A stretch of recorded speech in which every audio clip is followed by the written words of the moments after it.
My name is Benjamin Ferencz. I am the last surviving Nuremberg war crimes prosecutor. When you hear this, I will no longer be among the living.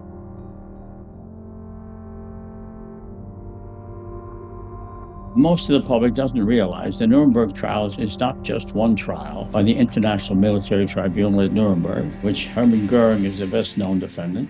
In 1945, the United Press sent me to Nuremberg to cover the trial of Germany's war leaders.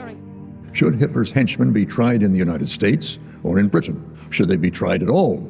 Wouldn't summary executions be a better way to deal with the men whose actions had sealed the fate of millions?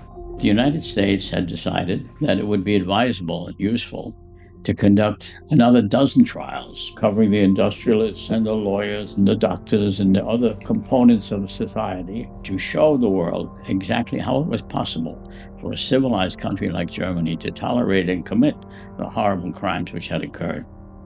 I convicted 22 Einsatzgruppen members of murdering over 1 million people in cold blood. Einsatzgruppen, nobody can pronounce it or know what it is. Special extermination squads. Their instructions were to eliminate without pity, without remorse, leave no trace, every single Jewish man, woman, and child, or anybody who had Jewish blood in them. Kill them all, wipe them out, exterminate them. Here we have the opening statement. This is the opening of the actual day of the trial. This is in the main courtroom. This is Ohlendorf here in the corner. The lead defendant killed 90,000 Jews, according to his testimony. There was no sentence which would give a feeling of justice done. I said, let the court, by its judgment, affirm the legal right of all human beings to live in peace and dignity, regardless of their race or creed. That was my plea. I called it a plea of humanity to law. Now here's a nice picture. That's my wife, Gertrude, to whom I have been happily wed for over 70 years, and we never had a quarrel. I'm in great shape. I amaze them in the gym, and considering that I'm in my 97th year, I'm quite unbelievable. Don't put your nose in the way. When the war broke out, I became a soldier in World War II. I fought through every major battle of the war. I was awarded 5 battle stars. I learned as a soldier that war is not glorious, that war is hell. The most interesting assignment I had in the United States Army was to be assigned to go into the concentration camps as they were being liberated and collect evidence of the war crimes, Buchenwald, Mauthausen, Flossenburg, etc. I would collect the evidence of the crimes, which then became the basis for the military commission trials and also for Nuremberg trials.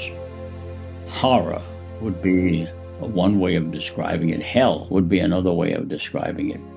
This was my introduction to the need for a more humane and peaceful world. Here comes my Jeep. Okay, here we are. Because my rank didn't justify my doing the things I had to do, I persuaded the colonel to just turn me loose and give me a Jeep, and I was classified as a Jeep driver, and I painted on my Jeep Immer allein, the German for always alone. What I had in mind was the Lone Ranger, and I felt very much the same as the Lone Ranger. Get out of my way. Don't bother me with your procedures. I'm doing this job by myself. That's a .45 caliber pistol on my hip, which is what I use to intimidate witnesses. I go to the town, get the burgomaster or the postmaster. I say, I want you to arrest everybody. Bring them into this room immediately. And you tell them I want them to sit down and write out everything that happened. Exactly. Anybody who lies will be shot. What do you want me to tell them? Anybody who lies is not going to get any dessert tonight? What do you want me to tell them? There was objection raised by human rights groups, and I'm a strong supporter of human rights, saying you shouldn't have done that. That's a form of torture. But there are situations which one will consider as torture and the other will consider interrogation. And if you know he's lying to you, I can tell you the temptation to blow his head off is very real. very real. And if they're very arrogant, and I've been in that situation too, when a major or colonel, the SS, says to me, "You can't interrogate me, you're only a sergeant, and I'm entitled to be interrogated by an officer of equal rank under the Hague Regulations," and he's right. But I just got him out of a concentration camp. And that son of a bitch, I'm pointing a gun at him, and he's telling me that he still won the war, and I'm going to follow his rules. The temptation to pull that trigger and blow his head off is a very real temptation. And I've been in those shoes, and he's damn lucky. And I tell you, I'm lucky too, that I refrained from doing that. That's the reality of war, kids, you know? When the war was over, the Pentagon urged me to go back to help with prosecution of the war criminals. I rested my case 2 days because I had the most overwhelming evidence. I didn't need witnesses. Here were guys, according to their own reports from the Eastern Front, over 1 million people killed. Were you at all nervous, or were you confident? No, I wasn't nervous. I didn't kill anybody. They were nervous. I had these guys called, with their own statements submitted to their higher headquarters. So what am I going to ask them questions? You said you killed 50,000 Jews? Did you or didn't you? Were you lying or what? I wasn't afraid. I was mad. We all had the same goal, to substitute the rule of law for the rule of force. That has been a guiding slogan for me. These trials were an enormous step forward because they were saying that what had been a national right, go to war against your neighbor, aggression, was in future to be an international crime. Then I worked for at least 50 years to see them set up a permanent international criminal court. So it takes a while to push this rock up the hill. But don't tell me it's not been pushed, because I've been pushing it. Eisenhower said very explicitly, beware the military-industrial complex as a problem to be overcome. We are either going to do that, or we'll become another dead planet hurtling through space. I want to pass on some words to young people.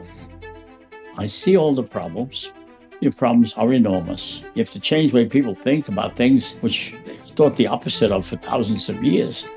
But we have made such great progress, to say nothing about such changes in the way we think. The rights of women in my lifetime.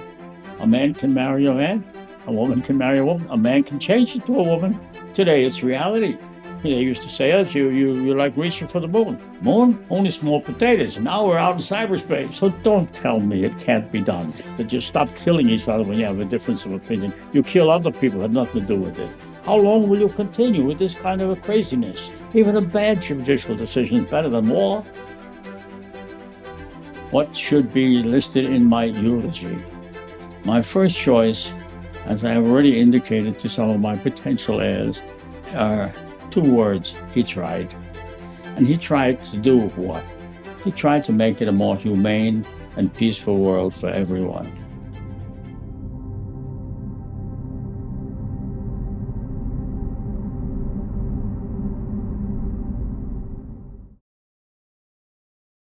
I'm Michael Learmonth, editor-in-chief of Vice News.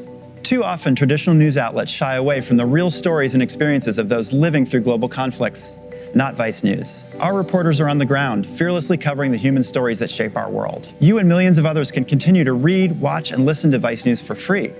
But we hope you'll consider making a one-time or ongoing contribution of any size at vice.com/contribute. Every contribution, no matter how big or small, helps support the journalism Vice News brings to you every day. Thank you.